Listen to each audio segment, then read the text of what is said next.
जय श्री कृष्ण। अध्याय 4 श्लोक 26 से आगे का वर्णन। अनुवाद।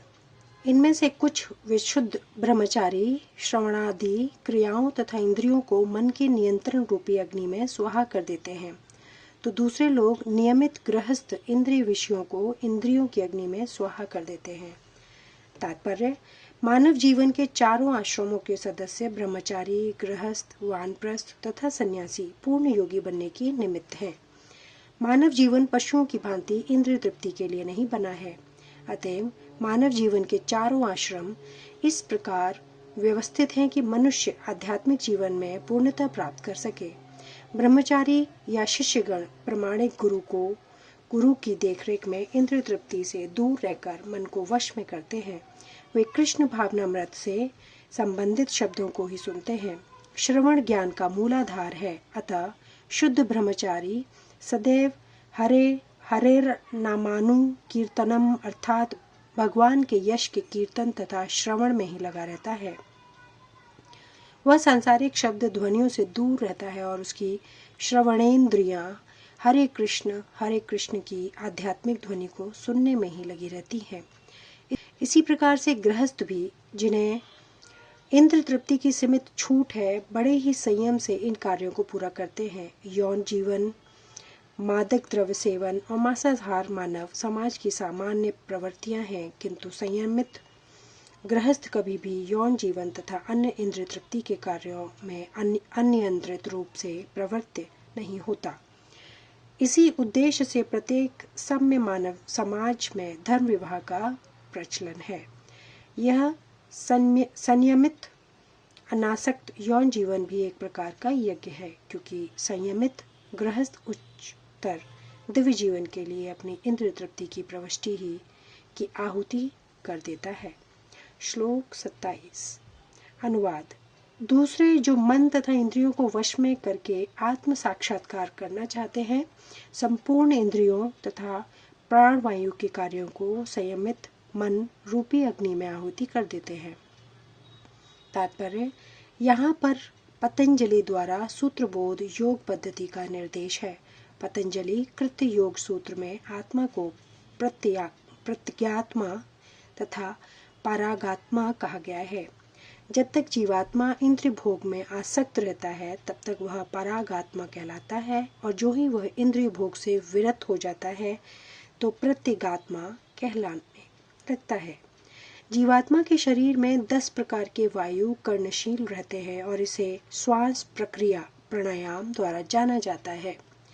पतंजलि की योग पद्धति बताती है कि किस तरह शरीर के वायु के कार्यों को तकनीकी उपाय से नियंत्रित किया जाए, जिससे अंततः वायु के सभी आंतरिक कार्य आत्मा को भौतिक आसक्ति से शुद्ध करने में सहायक बन जाए।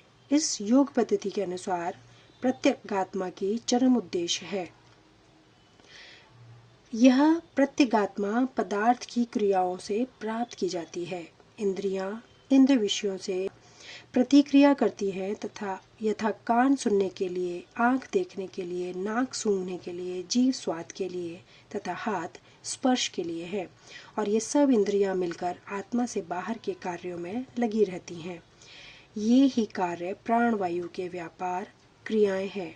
अपान वायु नीचे की ओर जाती है, व्यान वायु से संकोच तथा प्रसार होता है, समान वायु से संतुलन बना रहता है, और उदान वायु ऊपर की ओर जाती है। और जब मनुष्य प्रबुद्ध हो जाता है तो वह इन सभी वायुओं को आत्म साक्षात्कार की खोज में लगाता है। श्लोक 28।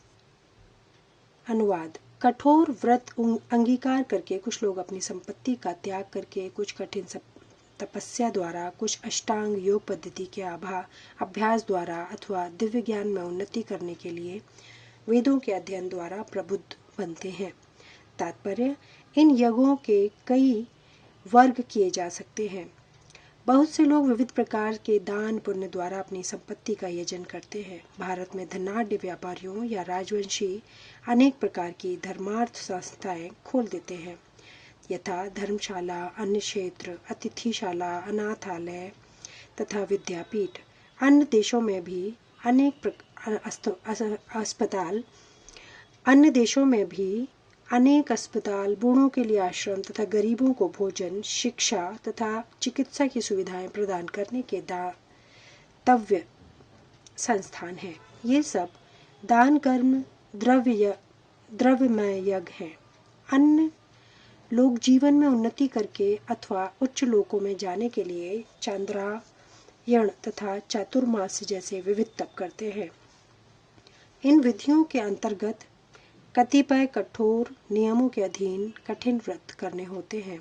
उदाहरणतः चातुर्मास्य व्रत रखने वाला वर्ष के 4 मासों में जुलाई से अक्टूबर तक बाल नहीं काटता, नहीं कतिपय खाद्य वस्तुएं खाता है और न दिन में 2 बार खाता है, न निवास स्थान छोड़कर कहीं जाता है। जीवन के सुखों का ऐसा परित्याग तपोमय यज्ञ कहलाता है। कुछ लोग ऐसे भी हैं जो अनेक योग पद्धतियों का अनुसरण करते हैं तथा पतंजलि पद्धति ब्रह्म में तदाकार होने के लिए अथवा हठ योग या अष्टांग योग विशेष सिद्धियों के लिए कुछ लोग समस्त तीर्थ स्थानों की यात्रा करते हैं। ये सारे अनुष्ठान योग यज्ञ कहलाते हैं जो भौतिक जगत में किसी सिद्ध विशेष के लिए किए जाते हैं। कुछ लोग ऐसे हैं जो विभिन्न वैदिक साहित्य तथा उपनिषद द्वारा वेदांत सूत्र या सांख्य दर्शन के अध्ययन में अपना ध्यान लगाते हैं।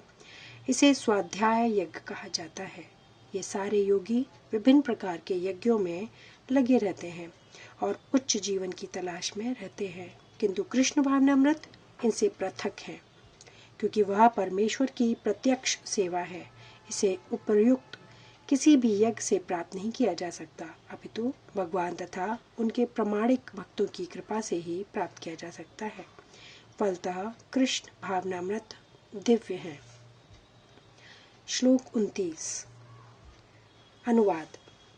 अन्य लोग भी हैं जो समाधि में रहने के लिए श्वास को रोके रहते हैं, प्राणायाम। वे अपान में प्राण को और प्राण में अपान को रोकने का अभ्यास करते हैं और अंत में प्राण अपान को रोककर समाधि में रहते हैं। अन्य योगी कम भोजन करके प्राण में ही आहुति देते हैं। तात्पर्य: श्वास को रोकने की योग विधि प्राणायाम कहलाती है।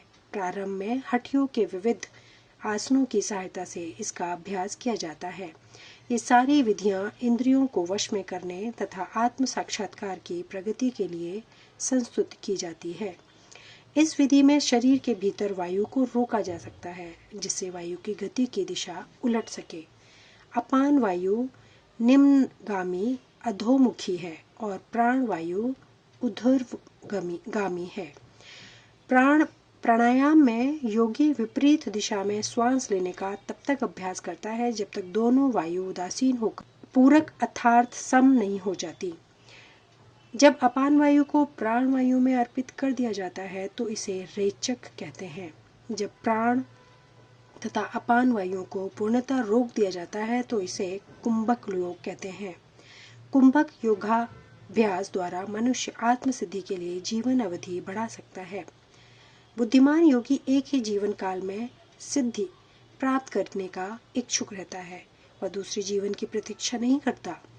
कुंभक योग के अभ्यास से योगी जीवन अवधि को अनेक वर्षों के लिए बढ़ा सकता है, किंतु भगवान के दिव्य प्रेमा भक्ति में स्थित रहने के कारण कृष्ण भावना भावित मनुष्य स्वतः इंद्रियों का नियंता जितेंद्रिय बन जाता है। उसकी इंद्रियां कृष्ण की सेवा में तत्पर रहने के कारण अन्य किसी कार्य में प्रवृत्त होने का अवसर ही नहीं पाती।